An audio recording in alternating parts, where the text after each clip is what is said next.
오태훈이었습니다. KBS.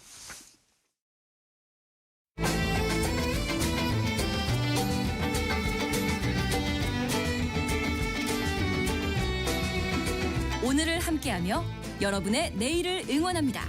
성공예감 이대호입니다.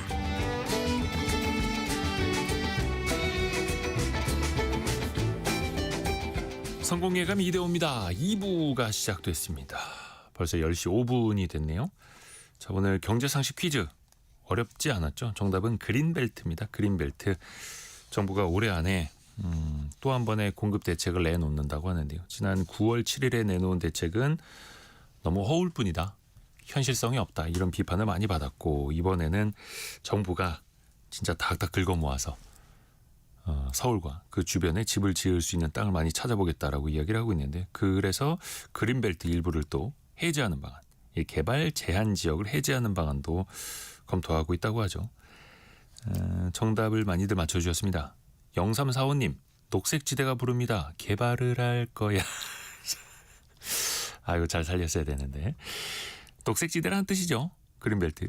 그리고 0859님 그린벨트 후손에게 물려줘야 할 땅인데 그린벨트 해제 저는 반대합니다. 이렇게 보내주셨고요.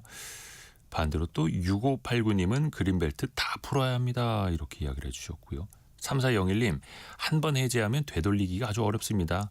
국가 100년 대계 생각해서 결정해야죠. 라고 보내주셨고요. 최병관님은 지으면 지을수록 인구수가 늘어나고 그러면 좋은 인력들이 더 서울에 모일 거고 결국 서울에 좋은 일자리가 더 많아질 거고 그럼 결국 경쟁이 심해서 집값은 더 오름. 이렇게 보내주셨네요. 틀린 말씀 아닙니다. 그렇죠. 그래서 요거는 어떻게 보면 단기적, 중기적인 대책일 테고 장기적으로 봤을 때는 국토 균형 발전이 더더욱 또 필요한 일이기도 하죠. 함께해 주셔서 감사합니다. 또 여러분의 의견 계속 보내주십시오. 짧은 문자 50원, 긴 문자 100원이 드는 샵 9730 또 KBS 콩이 열려 있고요. 추첨을 통해서도 저희가 선물을 보내드립니다. 오늘 증시 상황 나스닥이 2.7%나 오른 덕분에 코스피 코스닥 힘차게 출발을 했는데요. 조금씩 상승폭이 좀 좁아지네요. 이 시각 현재는 1.28% 49포인트 오른 3,895로 3,900선에서는 조금 내려왔고요. 코스닥은 1% 정도 오른 865.22를 나타내고 있습니다. 개장 초에는 삼성전자 하이닉스가 한 4% 이상씩 올랐었는데 지금은 삼성전자가 3%, 하이닉스는 2.8% 올라가고 있고요. 어저께 그러니까 인적 분할 이후에 거래를 재개한 삼성바이오로직스가 오늘까지도 좀 하락을 하고 있네요. 8.8% 떨어지고 있습니다.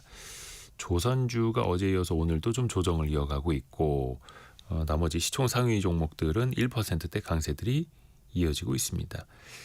환율을 한번 봐야죠. 원달러 환율은 1473원대.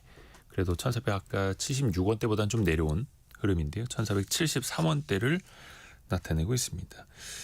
그 환율이 올라가서 아마 힘든 거는 거의 서민들일 텐데 최근에 주유소 그 기름 가격을 보셔도 그럴 테고 또 그 수입 물가가 높아지면은 또 서민들 또 자영업 하시는 분들도 또 순차적으로 또 힘들어질 수밖에 없는데요. 과연 내년에는 창업시장, 자영업시장 괜찮을까? 우리가 또 트렌드를 공부하지 않을 수가 없습니다. 물론 이게 유행이 많이 바뀌다 보니까 오래 못 간다는 그런 단점이 있습니다만 또 유행을 잘 타면 줄 서는 가게를 만들 수도 있다라고 하고요. 오늘 창업 트렌드 시간에는 자영업 트렌드 2026의 공동 저자인 창업 플랫폼 창톡의 노승욱 대표 그리고 이철주 장사만세 대표와 함께합니다. 안녕하세요. 안녕하세요. 그 공동 저자가 많이 있죠. 자영업 트렌드 2026. 네, 저 프랜차이즈 대표나 다점포점주 이런 장사 고수분들 한 30명이 같이 기고를 해서 썼습니다. 실제 사업을 하고 계시는 네네. 분들이 인쇄는 얼마씩 못 들어가겠고 30분이서 쓰셨어요. 이철주 대표님도 네. 그 같이 이제 참여하신 거고요. 예. 특히 어떤 부분 이렇게 좀 많이 쓰셨어요? 저는 2026년에 좀 그 주목받을 만한 창업 아이템에 대해서 기고를 했습니다. 그래서 오늘도 이제 그걸 우리가 이야기를 하게 될 테고 한 1년 정도 되셨나요? 저희 출연하신 지? 네, 1년 됐습니다. 1년 사이엔 좀 어떠셨어요? 1년 동안 쉽지 않았습니다. 일단 제가 매장을 많이 운영했을 때는 10개까지 운영을 했었거든요. 근데 올해에 매장을 2개를 폐업을 했고요. 예. 또 하나는 또 장사가 안 돼가지고 폐업 준비 중이에요. 그래서 그래서 제가 매장을 여러 개 운영하는 입장에서 매출이 확 높지 않으면 저는 수익이 잘 안 나거든요. 그래서 지금은 저는 좀 대형 매장 위주로 창업을 하려고 하고 있습니다.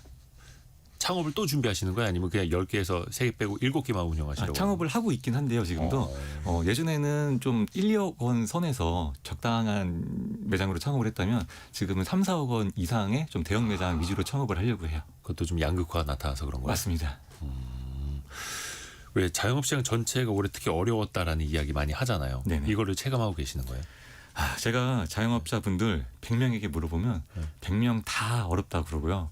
특히나 예전부터 장사를 오랫동안 하던 분들한테 들어보면은 네네. 예전에 비해서 정말 많이 어려워졌다 이런 말씀을 많이 하세요. 그러니까 늘상 어렵다 하는 이야기랑 더 달라요? 확실히 체감되는 게 다릅니다. 일단은 불경기라서 매출이 떨어진 거는 다들 잘 알고 계실 거예요. 그런데 그것보다는 재료비랑 인건비 상승 이걸로 인해서 수익률이 떨어진 게 현장에서는 더 좀 크게 다가오거든요. 비용이 많이 올라서. 예.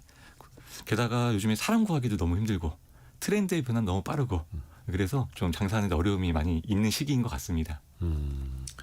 노준욱 대표님이 주변에서 지켜보시기엔 어때요? 네, 진짜 맞는 말씀이고요. 네. 진짜 장사 고수분들도 어렵다. 이렇게 고수분들도 폐업을 할 정도로 요즘 공실이 늘어나고 있다는 게 그렇게 보여주는 것 같아요. 여실하게.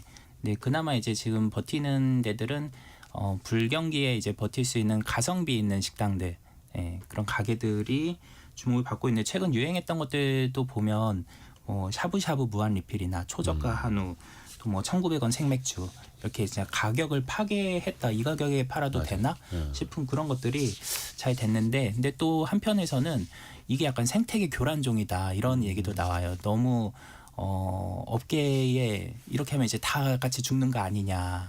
또 그거를 근데 무작정 따라갔다가 또 이제 피해를 이제 보시는 분들도 있고, 그래서 무조건 싸게 파는 게 과연 지속 가능한가 이런 우려도 많이 나오고 있습니다. 그렇죠. 뭐 1,900원짜리 생맥주, 뭐 네. 2,900원짜리 안주. 근데 오죽하면 그럴까라는 생각도 들어요. 초저가 경쟁. 이철주 대표님 이런 거 어떻게 보세요? 저도 초저가로 들어가는 그 마음은 너무 잘 알겠거든요. 그런데 이게 사실 가격으로만 승부하는 브랜드는 좀 지속성에 있어가지고 문제가 생길 가능성이 되게 높기 때문에 가격 플러스 나만의 가치를 좀 더 추가를 한다고 생각하고 장사를 하시면 좋을 것 같아요. 가격 플러스 나만의 가치. 그래서 지난번에 저희가 이제 2026년 자영업 트렌드 10대 키워드로 이제 네. 첫 번째 이제 가성비 신기루를 말씀드렸거든요. 네. 이게 가성비 때문에 좀 줄 서는 가게들이 처음에는 잘 돼 보이지만 신기루처럼 이제 오래가지 못해서 오래 못 간다. 사라질 수 있다는 거죠. 맞아요. 그러면 이번에는 이번 시간에는 내년에 주목할 만한 창업 아이템 5가지 소개해 주신다고 해요. 물론 이거 한다고 해서 다 대박 난다라는 건 아니고 한번 이쪽을 좀 스터디해 보시면 좋겠다라는 취지로 들어주시면 될 테고요. 첫 번째는 어떤 겁니까? 첫 번째는 일본식 무한리필 술집과 고깃집입니다. 무한리필이요? 예, 일본 말로는 일단 일본식 그 무한리필 술집을 노미오다이라고 표현하는데요. 네. 일본에서는 기본 2시간 동안 10,000원에서 20,000원 정도를 내면은 맥주, 소주, 사케, 하이볼 등 다양한 술을 무제한으로 즐길 수 있는 그런 컨셉트가 있어요. 2시간 동안 1, 2만 원이요? 네네. 이게 한국의 초저가 주점, 뭐 1,900원 생맥주 유행했던 그런 것들보다도 컨셉이 더 강렬하면서 식사와 음주를 좀 여유롭게 즐길 수 있는 그런 컨셉입니다. 제가 매년 3번 정도 일본 시장 조사를 가고 있어요. 근데 갈 때마다 보면은 저 무제한 술집 더 많이 늘었다 이런 걸 계속 느낄 정도로 요즘에 일본에서도 꽤나 유행을 하고 있는 컨셉입니다. 아니 근데 왜 아까도 우리가 1,900원짜리 생맥주 이야기를 했잖아요. 초저가 주점이 이미 있고 무한리필 주점 그러면 어떻게 다른 거예요? 일단 초저가 주점이 작년에는 인기가 상당했고요. 올해는 좀 인기가 떨어지는 게 눈에 보일 정도로 확연히 보이거든요. 특히나 그 가장 유명한 그런 브랜드의 검색량만 봐도 이렇게 뚝뚝 떨어지는 게 보일 정도입니다. 왜 그렇게 됐냐라고 보면은 사실 그 1,900원 생맥주가 가성비 논란이 좀 많았어요. 가격은 싼데. 예. 1,900원 생맥주면 가격이 되게 싸 보이잖아요. 네네네. 근데 막상 먹고 보면은 비싸다는 거예요. 네? 왜 그러냐면 안주가 생각보다 좀 비싼 거죠. 그래서 이게 우리나라는 요즘에 1차, 2차에서 거의 한 번에 그 식사를 마치고 귀가하는 경우가 많잖아요. 요즘 좀 짧아졌죠. 그렇죠. 그러다 보니까 1차, 2차에서 좀 배부르게 드시길 원한단 말이에요. 맥주만 간단하게 드시고 가실 거면은 가성비가 좋은 게 맞는데 안주까지 같이 배부르게 먹으려면은 결국에 비싸지더라. 그게 가장 쓰는 돈은 비슷해지더라. 맞습니다. 그래서 그거를 이제 보완해서 나올 수 있는 게 이 무한리필 주점 컨셉이 되는 거죠. 오, 그러게요. 그러니까 초저가로는 아까 그 가성비 신기루라고도 표현을 해주셨고 고객 입장에서도 보면은 초저가에서 갔는데 막상 쓰는 돈은 또 비슷해 보이네. 가격이 싼 만큼 뭐 양도 적고 막 이럴 수 있어. 막 이렇게도 보니까 아예 그냥 무한리필로 간다. 네. 노승욱 대표님은 이런 거 좀 어떻게 봐야 될까요? 이게 또 오래 갈 수 있을지 그 가성비 신기루랑은 좀 다를까요? 그러니까 가성비도 점점 이제 업그레이드 되고 있다고 생각을 해요. 그러니까 네. 처음에 이제 1900원 생맥주는 진짜 술만 쌌던 거죠. 안주는 비싸고. 그래서 이제 가성비가 완전하지 않았는데 이제 일본에서 유행하는 것들은 이제 일본은 워낙 30년 장기 불황이다 보니까 이런 게 되게 좀 오래됐거든요.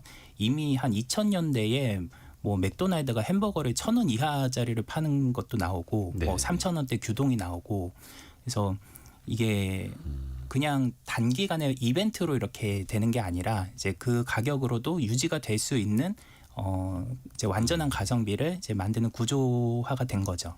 우리나라도 이제 그 초입에 들어가는 게 아닌가 싶습니다.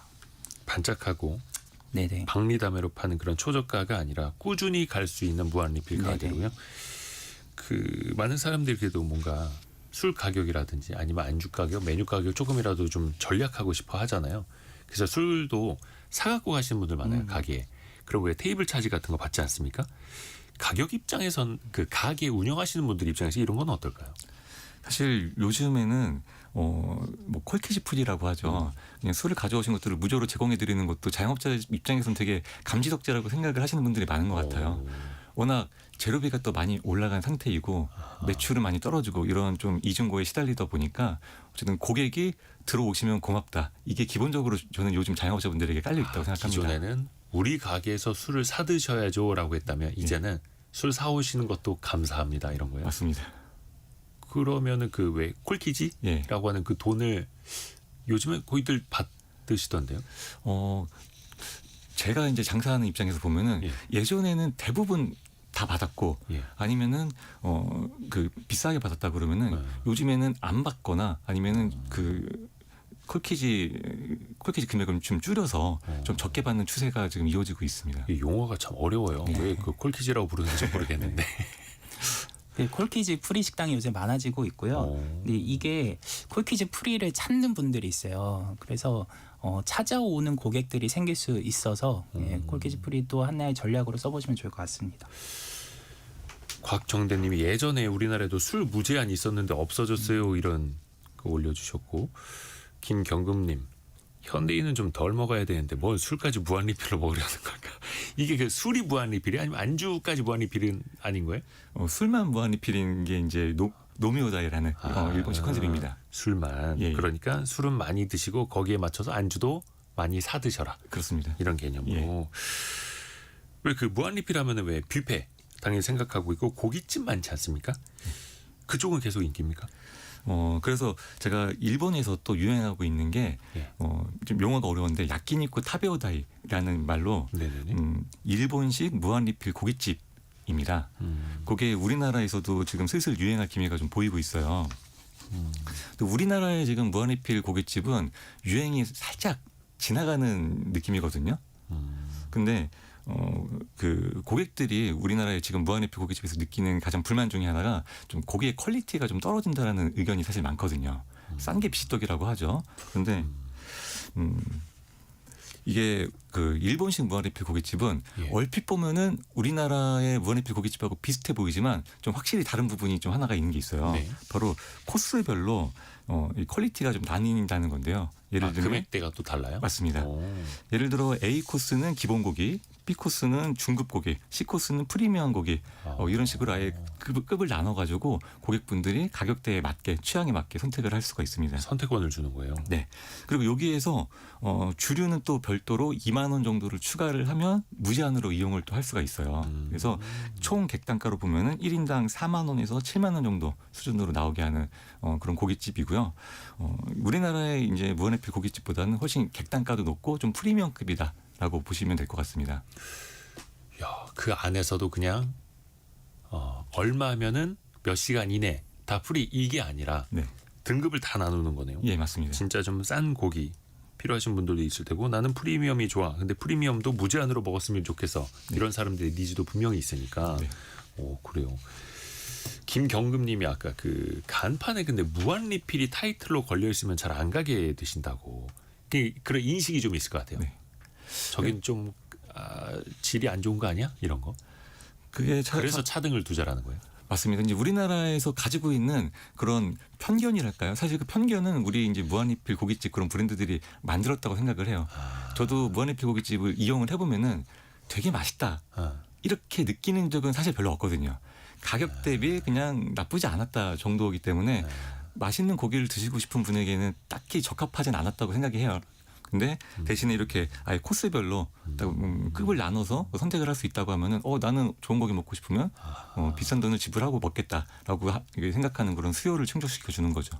그러니까 장사하시는 분들 입장에서 보면 아니 그렇게 싸게 파는데 무슨 퀄리티까지 기대해? 라고 반문을 할 수도 있겠는데 근데 어찌됐든 간에 고객들의 요구 사항에 따라서 등급을 나눠서 가격을 또 책정을 하면 된다. 이것도 하나의 그 솔루션이 되는 거네요. 또 하나 이제 오해하실까 봐. 이게 일본식 창업을 소개하신 이유. 이게 또 용어도 좀 그런데. 특별한 이유가 있을까요? 일본에서 뭔가를 또 배워온다는 그 이유가. 이게 지금 외식업에 계신 분들은 요즘 일본의 벤치마킹 투어를 많이 가요. 그게 이제 그 트렌드를 따라가기 때문이다라고 보는 건데 이 우리나라가 뭐 1인 가구가 늘어나고 뭐 이제 장기 불황의 고령화 이런 것들이 사실 일본이 먼저 겪었던 것들이잖아요. 그래서 3, 4인 가구가 이제 가구 형태의 중심이었던 시절에서 지금 이제 1, 2인 가구가 중심이 되면 혼밥, 혼술이 늘어나고 또 이제 가성비를 찾게 되고 불황이면 이런 것들은 이제 뭐 어쩔 수 없는 이건 뭐 우리나라뿐만 아니라 이제 전 세계가 뭐 일본화 된다라고 할 정도로 이제 좀 거대한 메가 트렌드이기 때문에 이제 그런 거는 참고를 하는 차원에서 말씀드린 거고 근데 이제 또 한국형으로 또 감안을 해야 되는 부분들도 있어요. 예를 들면 일본은 프랜차이즈가 이렇게 하나 나와도 오래 갑니다. 예를 들면 지금 뭐 1,900원 생맥주 이런 것도 사실 5년 전에 일본에서 나온 건데 지금도 일본에서는 그런 게 있거든요. 그 이유가 일본 프랜차이즈는 본사가 직영점을 거의 한 전체의 한 40%뭐 이렇게 운영을 해요. 우리나라는 뭐 가맹점이 100개인데도 직영점이 하나도 없는 데도 많고 이러다 보니까 본사는 트렌드가 바뀌면 또 그냥 다른 걸로 갈아타고 이런 문제가 있죠. 그래서 일본을 이제 뭐 따라갈 건 따라가되 또 한국형으로 각색을 할 거는 또 참고를 하시면 좋을 것 같습니다. 무한리필을 이제 내년 키워드로 하나 먼저 뽑아봤는데 권보영님이 우리 식구들은 다들 많이 못 먹어서 무한리필 가면 손해보는 느낌이에요. 항상 그 본전 생각나지 않습니까? 네. 아침은 간단히 먹어라 얘들아 이렇게. 그 다음 키워드는 뭡니까 이철주 대표님? K 베이글 카페입니다. 베이글 카페인데 한국식 맞습니다. K 베이글 카페요. 베이글이 2010년대 초중반에 한번 반짝 유행을 했었어요. 네네. 그때 당시에 파리바게트나 뚜레쥬르 같은 제과점에서 베이글을 많이 내놨고요. 카페에서도 많이 도입을 했었죠. 근데 그때는 인기가 금세 사그라들었습니다. 왜냐하면 그 베이글 특유의 그 질기고 밍밍한 식감이 우리나라 사람들한테는 잘 안 맞았던 것 같아요. 원래 베이글이 좀 딱딱하죠. 예. 원래 딱딱하고 밍밍하고 좀 그렇거든요. 네네네. 근데 우리나라 사람들은 좀 쫄깃하고 고소하고 그런 맞아요. 거를 확실히 좋아한단 말이죠. 예. 그래서 요즘에는 K 베이글로 좀 다시 태어난 베이글이 인기를 끌고 있습니다. 그렇죠. 그 대표 주자인 런던 베이글 뮤지엄 같은 경우에 전국 웨이팅 1위에서 5위를 차지할 정도로 굉장한 맛집으로 인정을 받고 있고요. 뭐 전국 2대 베이글로 유명한 코끼리 베이글 역시 굉장히 좀 독특한 비주얼로 인기를 끌고 있는데요. 지금 이제 나오고 있는 베이글들을 보면은 뭐 쪽파 베이글, 뭐 단팥 베이글, 크림치즈 베이글 이런 식으로 우리 입맛에 맞춘 베이글이 많이 나오고 있고요. 굉장히 빵도 예전처럼 질기고 딱딱하고 이런 게 아니라 그냥 그냥 우리나라 입맛에 딱 맞게 고소하고 부드럽고 이런 빵들이 많이 나오면서 좀 매력적인 부분으로 사랑을 받고 있습니다. 근데 지금 베이글이 또 엄청나게 유행이고 어떻게 보면 이제 인기의 정점을 지나고 있는 것 아닌가라는 생각도 들거든요. 또 후발주자로 들어가는 거잖아요. 어떻게 봐야 됩니까? 그래서 일반 카페나 빵집에서 단순히 기성품 베이글을 받아서 파는 거는 그렇게 저도 큰 경쟁력이 있다고 생각하지는 않아요. 그래서 지금 빵집이나 일반적인 카페에서 많이들 팔고 계신데 그런 것들 말고 좀 나만의 특별한 차별점을 가지고 있는 거, 이를테면 수제 베이글이나 나만의 특별한 컨셉을 가진 베이글을 내가 직접 만들어서 선보인다면은 그런 것들은 또 전문점으로서 특화된 어떤 장점을 가져갈 수 있거든요. 특별한 컨셉의 뭐 예를 들자 그러면은 뭐 생크림 폭탄 이런 베이글이 있어요. 여성의 주먹 크기만한 생크림이 그냥 빵 안에 들어가 있는 거거든요. 빵보다 생크림이 더 커요? 네, 그렇습니다. 오.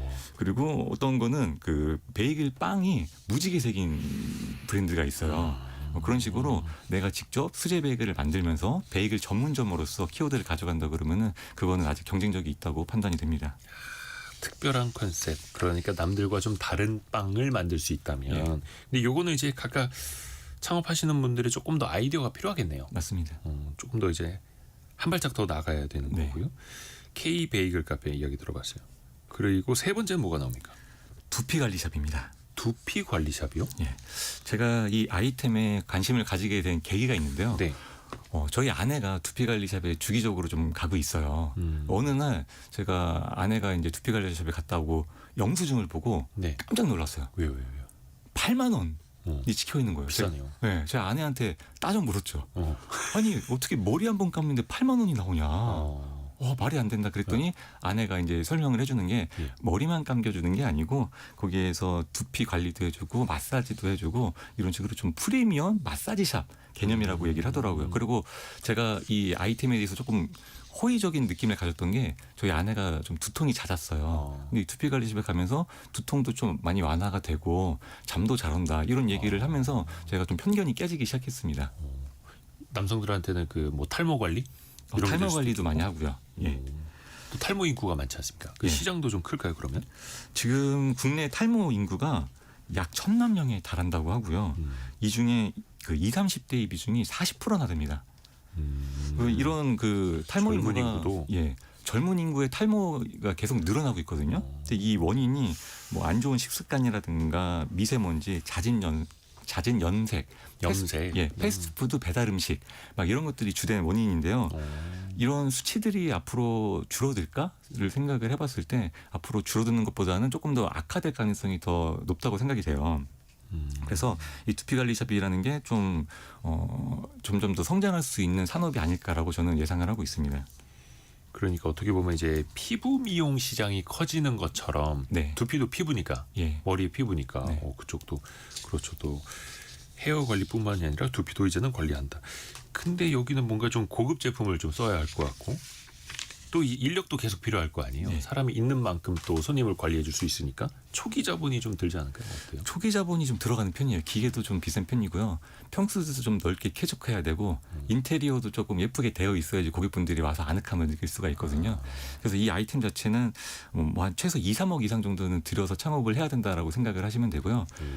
대신에 또 그 장점이라고 하면은 우리가 여성 창업이라고 하면 뭐 기본적으로 네일샵, 왁싱샵, 피부 관리샵 이런 것들을 네. 기존에 많이 해오셨단 말이에요.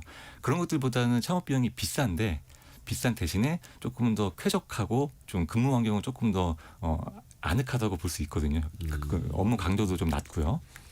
두피 관리샵이라고 해서 이렇게 손으로 머리 감겨주고 뭐 두피 마사지 해드리고 이런 건 줄 알았는데 막 장비도 필요한 거예요. 장비가 굉장히 디테일한 장비가 필요합니다. 두피를 이제 깊게 들어가 가지고 정밀하게 이렇게 관찰을 해서 거기에 맞는 솔루션을 내려주기도 하거든요. 그러니까 진단을 해야 되니까. 네. 이거를 이제 두피 관리샵이라고도 하지만 이제 헤드 스파라고도 하더라고요. 그러니까 좀 이제 고급화되는 거고, 그래서 진단 장비 같은 거 뭐 큐티클층까지 이렇게 보여주면서 해야지 이제 내가 관리를 받아야겠구나 이렇게 실감이 될 테니까 네, 그런 해상도 있는 장비들도 갖춰놓고 해야 된다고 하더라고요. 또 이런 시장도 커지고 있다라는 거고요. 또 내년에 뜰 만한 창업 아이템 이제 2위네요. 우리가 3위까지 들어봤고 2위는 뭡니까? 건강 트렌드의 핵심인데요. 예. 저칼로리 무인 편의점입니다. 그냥 편의점도 아니고 그냥 무인 편의점도 아니고 저칼로리 무인 편의점이에요. 네. 요즘에 제로 음료나 뭐 저당 간식, 저칼로리 제품 정말 많이 보이잖아요. 네네네. 근데 이런 흐름을 정확하게 반영한 아이템이 저칼로리 무인 편의점인데요. 여기에 가보면은 뭐 저당 빵, 저당 과자, 뭐 저당 뭐 음료, 아이스크림 등 건강한 간식을 되게 전문적으로 판매하는 무인 매장이에요. 네. 그래서 무인 시스템이니까 당연히 인건비는 들지 않고요. 인테리어나 설비도 거의 할 게 없어요. 그래서 창업 비용도 거의 뭐 5천만 원 내외로 할 수 있을 정도로 저렴한 편이고요. 그래서 굉장히 요즘에 좀 각광받는 아이템입니다. 최근에 어떤 프랜차이즈 브랜드는 매장이 1년 동안 100개 이상 늘어날 정도로 굉장히 좀 빠르게 성장을 하고 있어요. 그러면 다른 거 뭐 아이스크림이나 초콜릿 이런 거 안 팔아요? 이 편의점에서는? 팝니다. 근데 그게 다 제로 칼로리나 저당이에요. 거의 뭐 예. 무인 편의점계의 막 건강식 맞습니다. 이렇게요. 예, 오, 신기하네요. 완전 틈새 전략인데. 맞습니다. 이것도 막 지금 커져가고 있는 거예요. 근데 이런 거 한다고 해서 다 잘 될 수 있을까? 좀 주의할 점은 없을까요? 이게 말씀하신 대로 틈새이기 때문에 쭉 오래 간다라고 보기에는 좀 무리가 있을 수 있어요. 아무래도 건강을 생각하시는 분들이 물론 요즘에 많이 늘어나고 있지만 또 저당 음식을 찾아 먹는 분들은 또 한정되어 있긴 하거든요. 그래서 시장이 지금 빠르게 커지고 있기 때문에 이 수요는 또 한정되어 있는 만큼 아무래도 좀 포화 상태가 될 가능성이 포화 상태가 될 가능성이 좀 높고요. 제가 지금은 뜨는 아이템이라고 소개를 드릴 수는 있지만 네네. 이게 지속 가능한 아이템으로 우리가 또 발전시키는 것은 또 숙제로 남아 있을 것 같습니다. 그러게요. 이 시장이 얼마나 커질 수 있을 것인가, 반짝 유행이 아니고 얼마나 오래 갈 수 있을 것인가도 봐야 되는 거고요. 다만 이제 저칼로리, 뭐 제로 슈거 이런 또 유행이 반짝이 아니라 또 되게 길게 가고는 있잖아요. 전 주변 아직 못 봐가지고. 요새 대로변에 이제 가끔 보이고요. 또 일본에서는 냉동식품만 파는 그 마트도 있어요. 무인으로? 아니요, 이제 사람이 있는데, 그러니까 냉동식품을 이제 종류가 엄청 다양한 거죠. 근데 이게 1인 가구가 많아지면서 좀 쟁여놓고서 이제 간편식으로 먹는 수요가 늘어나다 보니까 그런 트렌드를 이제 노린 것 같습니다. 그런 데는 냉장고가 필요 없이 냉동고만 있으면 되네요. 그렇죠, 그렇죠. 작업할 때도. 그리고 예, 이철재 님. 그래서 제가 이런 이런 이제 제로 무인 편의점 같은 것들을 네. 그대로 창업하셔라 이런 식으로 제가 권장드리는 것은 아니고요. 이런 아이템들이 요즘에 뜰 정도로 제로에 대한 우리가 관심이 높다, 건강에 대한 관심이 높다라는 것을 파악을 하시고 매장 운영을 하시면서도 우리 매장에 콜라 같은 걸 넣으실 때도 요즘에 제로 콜라 없으면은 고객분들이 안 좋아하거든요. 그리고 제로 음료나 아니면은 그 술 같은 것도 무알콜 맥주, 무알콜 하이볼 이런 것도 나올 정도로 건강에 대한 관심이 많이 높기 때문에 그런 것들을 매장에 유연하게 잘 적용을 하셨으면 좋겠습니다. 그렇죠. 왜 그 일반 콜라 찾는 분들한테 저희는 무설탕 콜라밖에 없어요. 이거 드세요 하면 이제 그냥 잘 드시지만 무설탕 콜라 찾으시는 분한테 일반 콜라밖에 없어요. 그냥 드세요라고 하면 고객들 싫어하지 않습니까? 맞아요. 이게 시대의 흐름이 또 이제 그렇게 가고 있어요. 해서 저칼로리 제품만 파는 무인 편의점 뭐 이런 것도 있고요. 내년에 뜰 수 있는 아이템 이게 그 순위? 네. 인기 순서? 아니면 유망 순서 이렇게 배치하는 거예요? 유망 순서이긴 합니다만 네. 제가 뜨는 아이템 기준이고요. 이게 좋다는 아닙니다. 그 오해하면 안 되겠네요. 예. 그러면 그 마지막으로 꼽는 예. 어찌됐든 1위 네. 많이 뜨고 있다는 예. 뭡니까? 초저가 돼지갈비입니다. 돼지갈비요. 예. 2025년 올해에는 9,800원 초저가 한우가 되게 인기를 많이 끌었어요. 그 좀 후속으로 이어지고 있는 트렌드라고 보시면 되는데요. 네. 지금 국내산 돼지갈비 100g을 3,800원에 팔고 있어요. 100g에 3,800원이요? 네. 심지어 오픈 이벤트를 하게 된다 그러면은 그걸 반값으로 1,900원에 파는 곳도 있을 정도거든요. 이거 뭐 대패 삼겹살 막 이런 거 대패 삼겹살 같은 개념보다도 진짜 돼지갈비, 저희가 먹는 돼지갈비가 맞습니다. 양념갈비. 예. 그래서 이렇게 팔아서 남는 게 있나라고 생각이 좀 드실 수도 있을 거예요. 네네. 제가 간단하게 좀 계산을 해봤거든요. 예. 250g 기준으로 보면은 가격이 9,500원입니다. 어찌 보면은 100g당 3,800원이라고 하면은 되게 싸 보이지만 네. 250g에 9,500원 이렇게 하면은 또 그렇게 싸진 않아 보일 수 있거든요. 게다가 상차림비가 1,500원이 있어요. 상차림비를 깔고 가는 거예요. 네, 한 분당 1,500원은 이제 더 지불을 하고 드셔야 되는 거죠. 그러다 보니까 돼지갈비는 추가 주문도 많고 사이드 메뉴도 많고 이제 그러다 보니까 객단가가 일반적으로 2만 원 이상은 좀 나올 수 있어요. 제가 최근에 그 친구랑 같이 가서 둘이서 돼지갈비를 먹고 왔거든요. 네, 여기서. 네. 그러니까 여기 초저가 네네. 여기 가세요. 네. 술을 안 먹었는데도 6만 원이 나오더라고요. 비슷한 거 아닙니까? 네, 결국에는 저는 비슷하다고 느꼈는데 어쨌든 그 고기의 퀄리티라든가 서비스의 품질은 괜찮다고 고객 입장에서 느꼈기 때문에 다음에 또 이용할 수 있겠다라고 생각은 했습니다. 요즘에 거의 뭐 돼지갈비 1인분이 만 원대 후반 거의 2만 원에 육박하니까. 네. 근데 어떻게 보면은 250g 기준 요거 뭐 한 1인분이라고 칠 수도 있겠고 9,500원 굉장히 저렴해 보이기는 합니다. 근데 다만 상차림비가 1,500원 정도가 있겠고 고객들이 이거를 이제 어떻게 받아들일까 역시나 중요한 것도 퀄리티 아닙니까? 네. 노수홍 대표님. 그 지금은 이제 아직 초기다 보니까 또 뭐 재료 수급이나 이런 것들이 이제 괜찮아서 지금 가신 분들은 가성비 좋다라고 평가들을 하시더라고요.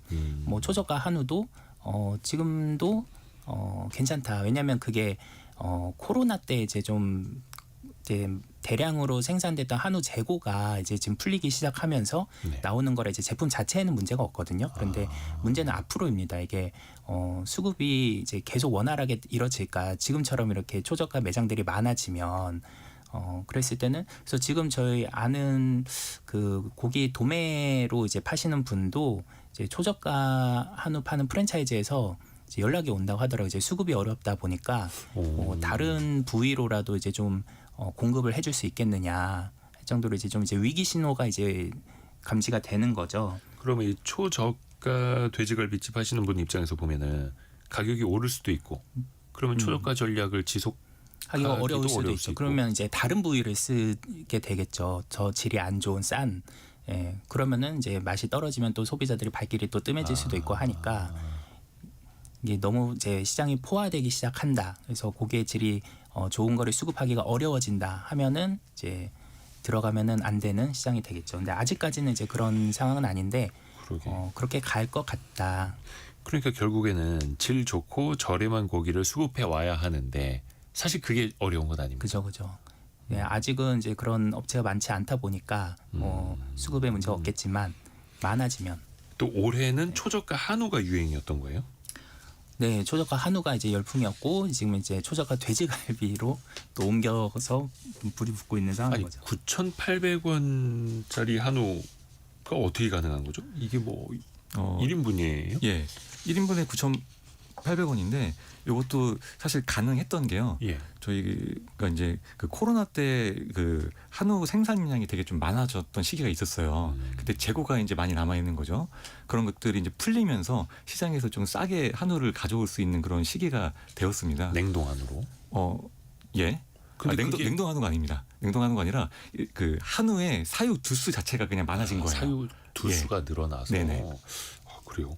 그러니까 왜 한우 농가에서도 가격 많이 떨어져서 좀 힘들어하신다라는 이야기가 있었는데 맞아요. 오히려 예. 그게 초저가 한우 예. 고깃집으로 또 이어졌던 거예요. 맞습니다. 그래서 이게 그 재료비가 사실 많이 나오긴 해요. 일반적으로 우리가 외식업을 하면은 매출의 40% 정도를 재료비로 잡거든요.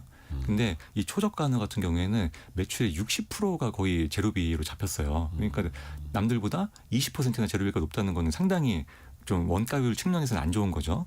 그럼에도 불구하고 워낙 이제 인기가 많고 또 객단가가 높고 이러다 보니까 매출은 높아서 또 이제 잘 되는 매장 입장에서는 또 남기는 남는 장사이긴 했습니다. 그러면 그 초저가 한우도 그렇고 초저가 돼지갈비도 그렇고 재료 수급이 저렴하게 괜찮은 재료가 계속해서 들어올 때는 이거 이어가다가 그럼 나중에 업종 전환 네. 하는 것도 계속 염두에 두고 있어야 하는 비즈니스인 거예요? 그렇죠. 이제 수급이 원활해지지 않는 순간이 오면 그렇게 하겠죠. 예전에 그 연어 무한 리필이 한창 유행했던 것도 중국에서 이제 연어를 이제 주로 수입하는 데가 노르웨이잖아요. 예. 근데 노르웨이랑 약간 이제 외교적인 분쟁이 있었어요. 그러면서 이제 중국에서 노르웨이산 연어 수입을 중단하다 보니까 이제 공급이 이제 우리나라로 많이 몰리면서 이제 엄청 싸게 들어왔던. 예, 그게 싸게 그 공급이 됐던 건데 이제 외교 관계가 다시 복원이 되면서 무한 리필이 이제 불가능해졌던 거거든요. 그러니까 초저가 한우도 코로나 때 그 우리나라 사람들 이제 해외 여행을 못 가고 또 재난지원금 이런 거 받고 하다 보니까 이제 한우로 플렉스를 하자. 그래서 뭐 한우 오마카세 이런 것들도 인기를 끌어서 그때 이제 사육 두수가 늘어났었는데 이게 이제 코로나가 끝나고 해외 여행 가면서 한우에 대한 수요가 줄어드니까 이렇게 이제 초저가 한우로 이제 풀리기 시작한 거거든요. 그러니까 이런 이제 시장의 변화가 또 있으면 이제 수요 그 공급이 이제 또 문제가 생길 수 있으니까. 그거는 이제 언제든지 내가 왜 사업할 때 피벗이라고 하지 않습니까? 네네. 돌아설 준비를 해야 된다라는 거예요. 특히 이게 초저가 시장에서는 아까 뭐 첫 번째 나왔던 게 무한 리필도 그렇고 K 베이글 카페도 그렇고 저칼로리 무인 편의점도 그렇고 초저가 돼지갈비 당연하고 저가 아이템이잖아요. 네. 이거는 그럼 좀 전략상으로도 조금 더 가볍게 빠르게 가져가야 되는 거예요? 근데 저가는 이제 좀 메가 트렌드가 되지 않을까 싶습니다. 이제 불경기가 장기화되면은 그래서 이걸 어떻게 지속 가능한 가성비를 가져가느냐가 중요한데 예를 들면 저가 커피는 이제 하나의 이제 카테고리가 됐잖아요. 네. 근데 지금 이제 베이글 카페가 인기를 끄는 거는 저가 커피만 팔아가지고는 가성비가 이제 고객은 좋지만 자영업자는 남는 게 없으니까 객단가를 높이기 위한 뭔가 사이드 메뉴를 찾다 보니까 이제 베이글 메뉴를 추가하게 된 거거든요. 네. 그러니까 이런 식으로 가성비를 기본으로 가져가면서 어떤 수익성도 같이 가져갈 수 있는 그런 전략을 이제 같이 고민을 해야 되는 시기인 것 같습니다. 어허. 그 가성비를 따질 수밖에 없는 것도 이게 불황이기 때문일 테고요. 이 2020년, 21년에는 그래도 그때는 왜 가심비라는 말 좀 있었잖아요. 좀 비싸도 사 먹는다. 원체 이제 저금리 시절이고 돈이 많이 돌던 시절이니까. 지금 생각해 보면 그런 시절도 다시 올까 싶기도 한데 물론 이제 경제는 돌고 돌기는 한데 일단은 그 이철주 대표님이 보시기에도 내년에는 역시나 가성비로 갈 수밖에 없다 이렇게 보시는 가성비로 갈 수밖에 없습니다. 가성비라는 트렌드는 지금 상태에서는 거스를 수가 없어요. 대신에 가성비로 간다고 막 싸게 안 좋게 판다 이렇게 접근해서는 안 되고요. 하나 예를 들어볼게요. 제가 초저가 돼지갈비가 유행한다 그랬고 네. 그리고 그 전에는 초저가 한우가 있었다 그랬잖아요. 네. 이런 것들을 이제 우리가 싸게 팔 수 있는 이유는 그 공급이 좀 남아서거든요. 예를 들어 초저가 한우 같은 경우에 한우 사육 두수가 늘어났다. 그럼 우리가 한우를 싸게 사올 수 있는 거고요. 지금 같은 경우에는 돼지갈비를 좀 싸게 사올 수 있는 상황이에요. 그러다 보니까 돼지갈비를 싸게 들여와서 또 싸게 판매를 하는 거고요. 이런 식으로 우리가 트렌드에 좀 유연하게 반응을 할 수 있는 아이템으로 가져가면 좋거든요. 그리고 내가 개인 매장을 하시는 분이다 그러면은 뭐 굳이 간판에다가 무슨 9,800원 한우집 아니면 돼지갈비집 이런 식으로 하는 것보다 저는 그냥 뭐 땡땡 고깃집 이런 식으로 이름을 붙인 다음에 저렴한 고기를 언제든지 이렇게 피벗해서 바꿀 수 판매할 수 있게 있는. 예 그런 식으로 가성비로 가되 내가 유연하게 저렴한 제품을 구매해 올 수 있는 이런 거를 계속 트렌드에 대한 걸 좀 열어놓고 장사를 하시면 좋을 것 같습니다. 그러니까 어떻게 보면 성공예감 돼지갈비, 성공예감 한우가 아니라 성공예감 고깃집 네. 이렇게 해서 그 안에서 한우를 막 이렇게 위로 올렸다가 예. 그 다음에는 돼지갈비를 올렸다. 이렇게 수급 상황에 따라서 맞습니다. 성은실님이 우리나라는 유행 트렌드의 반응도가 너무 높다고. 근데 그러면은 또 자영업 하시는 분들도 어쩔 수 없이 따라가거나 앞서가거나 또 해야 되는 거예요. 그래서 이제 변화를 대비하기 위해서 간판에 메뉴명을 넣지 마라 이런 조언도 있어요. 그러면은 아예 가게 전체 컨셉을 바꿔야 되니까 이제 트렌드가 바뀌었을 때. 예. 그래서 방금 이제 무슨 고깃집 이렇게 하면은 거기서 뭐 돼지고기를 고기. 팔아도 되고 소고기를 팔아도 되는데 예. 소고기 무한 리필 뭐 이렇게 하면은 이제 그 가게는 그것만 파는 가게로 인식이 되니까 이제 트렌드가 바뀌었을 때 대응할 수 있는 운신의 폭이 좁아지는 거죠. 근데 자영업 하시는 분들은 왜 뭐 대기업이 팝업 스토어 열듯이 할 수도 없잖아요. 그때 간판 바꾸고 무슨 뭐 인테리어 바꾸고 이게 또 그 컨셉이랑 또 이어져야 되는 건데. 그래서 제 매장 중에 하나는 그 일본식 덮밥집이 하나 있어요. 예. 거기에서 이제 규카츠가 주력 메뉴인데 이름 자체가 땡땡 규카츠 이렇게 되지가 않습니다. 규카츠는 이제 돈가스의 이제 소고기 버전 그걸 예. 규카츠라고 하는데요. 저희가 땡땡 규카츠라고 했다 그러면은 규카츠만 계속 팔아야 되겠지만 저희는 이제 그냥 이름을 저희만의 상호를 써가지고 메뉴명을 안 넣었어요. 그러다 보니까 유행하는 메뉴가 있으면은 그거를 이제 저희 매장에 도입을 해서 쓰는 거죠. 그렇게 되다 보니까 오히려 트렌드를 따라가는 입장에서는 유리한 측면이 또 있는 거예요. 요즘에 돈가스가 유행한다. 그러면 돈가스 넣으면 되고요. 또 요즘에 뭐 연어가 유행한다. 그럼 연어를 넣어서 팔아도 되고요. 대신에 하나의 좀 명확한 줄기는 있어야 되겠죠. 저희 매장 같은 경우에는 컨셉이 연구소 컨셉을 가지고 가고 있어요. 그래서 어떠한 메뉴를 판매하든지 간에 우리만의 스타일로 열심히 연구해서 메뉴를 내놓는다. 이 컨셉을 지키면서 다양한 메뉴를 취급할 수 있는 이런 유연성을 가지고 가는 거죠. 연구소 컨셉이다 보니까 어떤 메뉴가 올라올지 모르고 네, 바뀌어도 고객 입장에서는 아 여기는 원래 이런 곳이니까 하면서 또 이해하고 먹고 맞습니다. 그럼 나중에 그 뭐 메뉴판 구성도 막 바뀔 수 있는 거고 메뉴판을 저희는 그래서 되게 자주 바꿔요. 이제는 또 그럴 수밖에 없는 시대고요. 왜 우리가 왜 소프트웨어도 처음에 선보일 때 완성 버전입니다라고 하면 이제 오류 나면 사람들이 막 뭐라 하는데 네. 랩 버전입니다. 네. 실험실 버전입니다. 그러면 이해하잖아요. 맞습니다. 이런 것처럼. 근데 계속 테스트를 해봐야 되는 거예요. 그렇죠.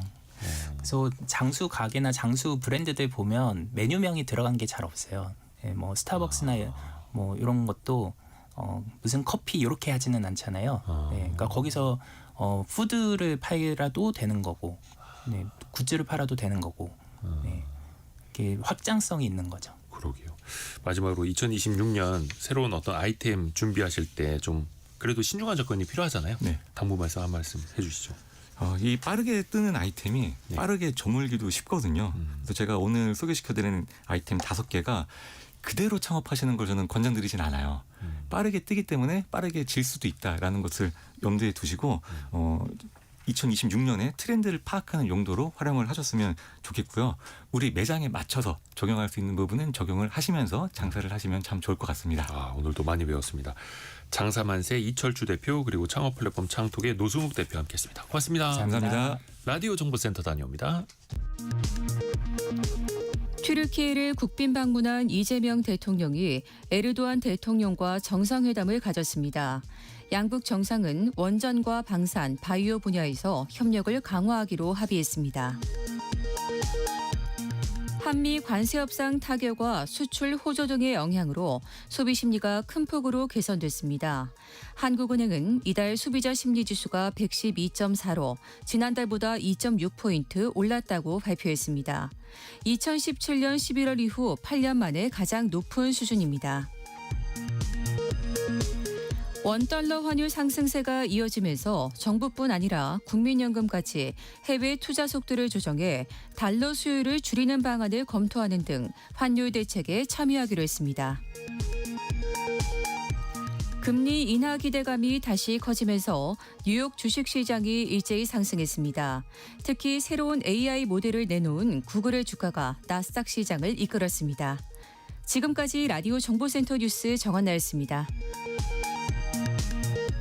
애프터 서비스 시간입니다. 유혜진 리포터 안녕하세요. 네, 안녕하세요. 우리 청취자분들의 질문 들어볼까요? 네, 어제 슬기로운 세무생활 시간에 전월세에 대한 연말정산 준비에 대해서 알아봤는데요.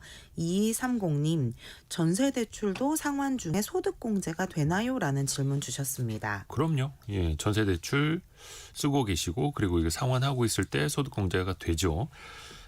일단은 전세대출 원금과 이자 상환하는 경우 그리고 이자만 상환하는 경우에도 네. 소득공제 대상이 공통적으로 되고요. 그 공제 대상은 상환한 원금과 이자의 40%. 그 네. 공제 한도는 연간 400만 원까지 가능합니다. 다만 근로소득이 있는 거주자여야 네. 가능한 거고요.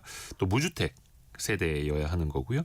그 주거 면적은 국민평형이라고 하는 85제곱미터 이하여야 하는 거고 다만 수도권 외 읍면 지역은 100제곱미터 이하까지도 된다고 합니다. 국세상담센터 126번 126번 이용하시면 조금 더 자세한 설명도 들어보실 수 있습니다.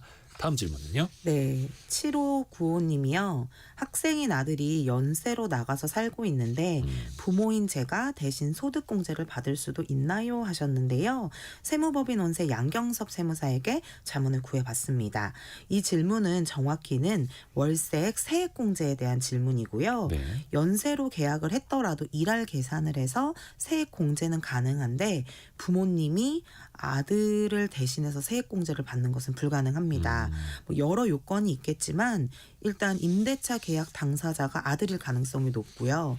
공제를 신청하는 근로소득자 본인이 직접 임대인에게 월세를 이체한 기록이 필요하기 때문입니다. 만약에 아들이 소득이 없어서 부모가 대신 연세를 내줬고 뭐 계약자가 부모님이다 이렇다라고 하면 홈택스에서 이 연세에 대한 현금 영수증을 발행해서 현금 영수증으로 소득공제는 받을 수 있다고 하고요.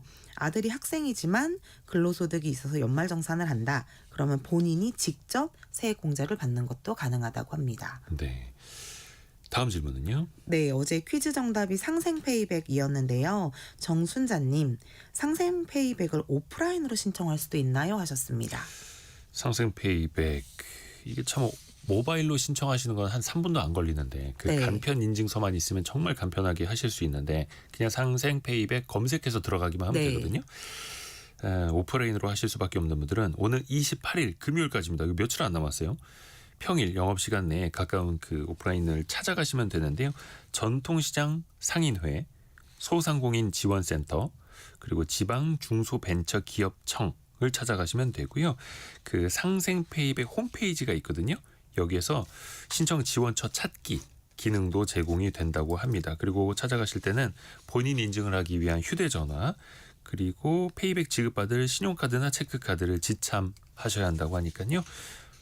또 미리 또 1533-2800, 1533-2800번으로 문의도 해보실 수 있습니다. 다음 질문은요. 네, 8077님과 이강엽님, 상생페이백 신청은 했는데 어디에서 들어왔는지 볼 수 있나요? 하고 질문 주셨습니다. 네, 그 상생페이백 홈페이지 상생페이백.kr이라고 하는데요. 여기에서 페이백 및 소비복권 조회하기 메뉴 들어가서 보시면 본인 인증한 다음에 내가 얼마의 페이백을 받을 수 있는지 받았는지 확인하실 수가 있고요. 요즘에는 왜 카톡으로 네. 알림톡으로도 알려주더라고요. 이런 거 되게 잘 되어 있습니다. 시간이 짧게 하나만 더 들어볼까요? 네, 4025님이요. 디지털 온누리 상품권 사용할 곳이 많지 않은 것 같아요 하셨는데요. 온누리 상품권 홈페이지에 들어가시면 사용처라는 메뉴가 있습니다. 여기에서 디지털 온누리 상품권 가맹점 찾기가 또 지역별로 가능하고 온라인 사용처도 별도로 확인할 수 있으니까 좀 활용을 해보시면 좋을 것 같습니다. 그러니까 온누리 상품권 홈페이지 들어가 보시면은 검색을 오프라인? 해보실 수 있는 거죠. 오프라인 어디에서 쓸 수 있는지, 그리고 디지털 방식의 온라인은 또 어디서 쓸 수 네, 있는지 지도로도 나옵니다. 우리 지역에 어디에 편리합니다. 있는지. 그래서 온누리 상품권도 그렇고 아까 상생페이백도 그렇고 홈페이지 한 번씩 들어가 보시는 것도 네. 또 유용한 정보 많이 얻으실 수 있습니다. 유혜진 리포터 고맙습니다. 감사합니다. 내일 아침 9시 5분에 다시 찾아뵙겠습니다. 성공의 감은 오늘도 여러분을 응원합니다.